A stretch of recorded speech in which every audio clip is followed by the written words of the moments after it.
Zilo qizim, qanaqa qilib akalaring narsasini birovga beryapsan?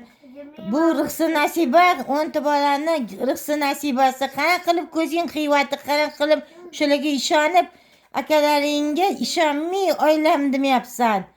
Senga nima bo'ldi qizim? O'zim tanmay o'tiribman seni, shu mani zilolammi yo'qmi deb. Sen de mana yuraklarim og'rib yotibman, mazam yo'q.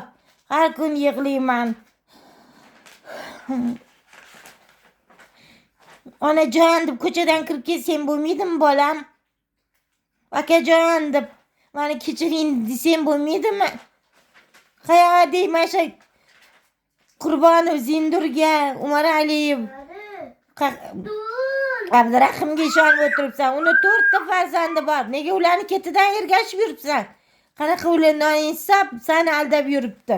Nahotki bolasi nonida seni ko'rmasa, qachondan beri seni qaytarib beringlar, meni ko'rsatinglar desa ko'rsatishmaydi.